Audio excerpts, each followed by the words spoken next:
چمن جانے وفا ہے، جہاں بھر میں تیری بات جدا ہے، آج ہم ہندوستان کی آزادی میں بچوں کے کردار کے بارے میں بات کریں گے۔ تعلیم، علم اور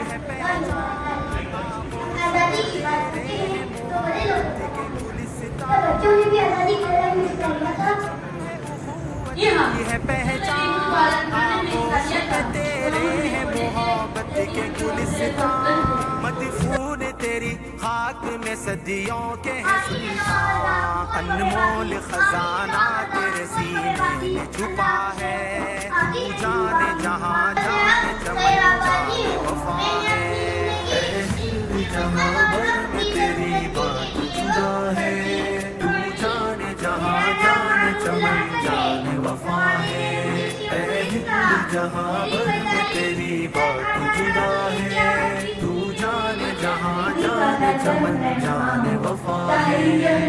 میں مولانا ابو الکلام آزاد ہوں، میرا اپنا وہ ایک نعمت ہے، میں طالب دین، میں باپ حافظ، مجاہد آزادی و مطالب حسن کا میرا دین تعلیم ہوں، جب میرا وطن امیر ہے منتظر کا، تو میرا خط قلم وہ عنوان ہے میرے قوم کا آزادی کا جذبہ بیدار کیا، سب کلاچی ہوں، میرا ملک آزادی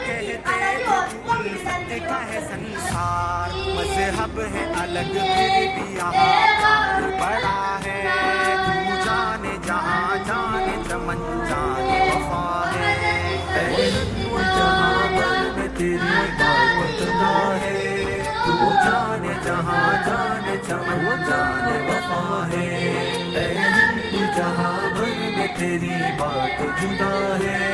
تو جانے جہاں جانے چمن جانے وفا ہے، جس کو دیکھنے کے لیے دور دور سے لوگ ہندوستان میں آتے ہیں، اس کو بنانے والے مسلمان بادشاہ تھے، اسی طرح سے لال قلعہ اس کو بنانے والے مسلمان تھے، اسی طرح سے دلی کی جامع مسجد اس کو بنانے والے مسلمان تھے، اور اسی طرح سے قطب مینار جو کہ ایک مسجد کا مینار ہے اس کو بنانے والے بھی قطب الدین ایبک یہ مسلمان تھے۔ آج 15 اگست کے دن